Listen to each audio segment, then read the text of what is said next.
Hai, Assalamualaikum. Kali ini saya nak kongsikan tentang SIP Gig Perkeso 2022. Kerjaya gig merupakan pekerjaan yang dilakukan dalam tempoh masa yang pendek, tidak mempunyai kontrak dan juga mempunyai masa yang fleksibel. SIP Gig merupakan insentif kewangan berjumlah 600 hingga 800 ringgit sebulan bagi tempoh maksimum 6 bulan bagi pekerja gig yang baharu. Insentif ini memberi fokus kepada individu yang diberikan notis cuti tanpa gaji, diberhentikan kerja, penganggur lebih daripada 60 hari, pencari kerja daripada golongan terjejas dan suri rumah yang tidak bekerja lebih daripada 6 bulan. Mestilah individu yang terlibat dalam pekerjaan yang tidak terikat dengan waktu bekerja dan menggunakan platform digital berdaftar di bawah Perkeso. Contoh pekerjaan tersebut ialah pekerjaan dalam sektor e-hailing seperti GrabFood, GrabCar, Foodpanda, Bungkus Eat dan Lalamove. Antara syarat kelayakan ialah individu yang diberikan notis cuti tanpa gaji minimum sebulan atau individu yang diberhentikan kerja. Individu atau graduan yang menganggur melebihi 60 hari. Pencari kerja daripada golongan terjejas atau golongan rentan seperti OKU, bekas panduan dan orang asli. Seterusnya, suri rumah yang tidak bekerja lebih daripada 6 bulan dan pendapatan isi rumah kurang daripada RM2,208 selaras dengan had pendapatan garis kemiskinan. Semua pekerja untuk program ini mesti berumur 18 hingga 60 tahun pada tahun 2022. Semua pekerja juga mesti membuat pendaftaran bermula 1 Januari 2022 di platform digital yang berdaftar dengan Perkeso. Berikut saya kongsikan individu yang tidak layak untuk menerima insentif SIP Gig. Pertama sekali, individu yang aktif bekerja iaitu pekerja tetap atau Contract of Service.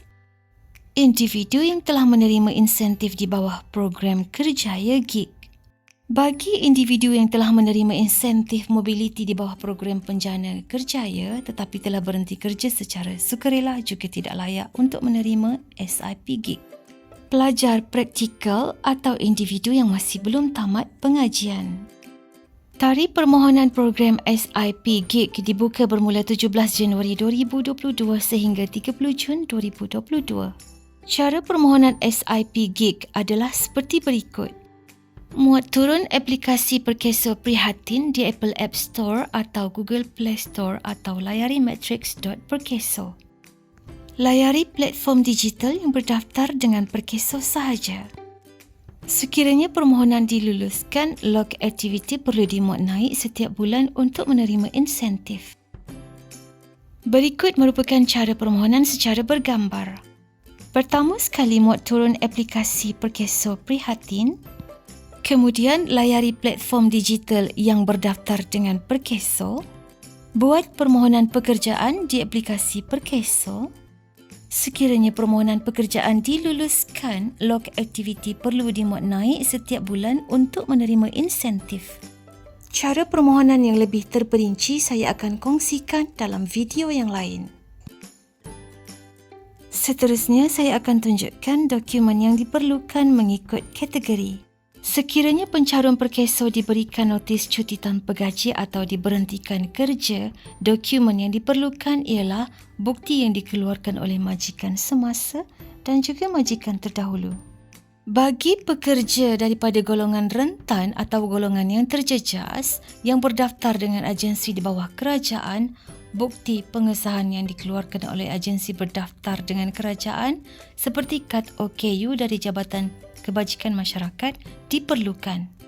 Bagi pencari kerja daripada golongan rentan yang tidak berdaftar dengan agensi di bawah kerajaan, dokumen yang diperlukan ialah borang pengesahan pendapatan yang perlu disahkan oleh penghulu atau ketua kampung atau pengerusi JKK atau pegawai kerajaan dalam grade A. Suri rumah yang tidak bekerja sekurang-kurangnya selama 6 bulan, dokumen yang diperlukan ialah pengesahan pendapatan dan tanggungan isi rumah yang telah disahkan oleh penghulu atau ketua kampung atau pengerusi JKKK atau pegawai kerajaan dalam grade A. Borang pengesahan pendapatan dan tanggungan isi rumah boleh diperolehi dalam laman web rasmi Perkeso. Akhir sekali, graduan yang menganggur melebihi 60 hari, dokumen yang diperlukan ialah surat tamat belajar yang telah disahkan oleh institusi pengajian tinggi. Syarat untuk menerima insentif ialah perlu menghantar log aktiviti pembuktian secara cetakan berkomputer yang mengandungi jumlah komisen beserta letterhead rasmi atau logo platform digital setiap bulan bagi tempoh 6 bulan. Sekiranya OBS mendapat komisen bulanan berjumlah RM1,200 atau 40 jam seminggu, OBS tersebut layak mendapat insentif berjumlah RM600 sebulan. Sekiranya OBS mencapai jumlah komisen sebanyak RM2,500 dan ke atas ataupun 60 jam seminggu, insentif tambahan sebanyak RM200 akan diberikan kepada OBS menjadikan insentif keseluruhan berjumlah RM800 sebulan. Berikut merupakan jumlah insentif yang diterima dalam bentuk jadual. Sekiranya individu ditawarkan pekerjaan tetap, individu tersebut perlulah melaporkan status pekerjaan mereka kepada Perkeso dalam tempoh 48 jam. Individu yang gagal melaporkan status pekerjaan akan membayar semula jumlah bayaran yang telah diterima kepada Perkeso. Sebarang pertanyaan lanjut boleh layari website rasmi Perkeso ataupun website rasmi My Future Jobs. Selain itu, individu yang berminat boleh juga menghubungi talian perkhidmatan Perkeso di nombor yang tertera.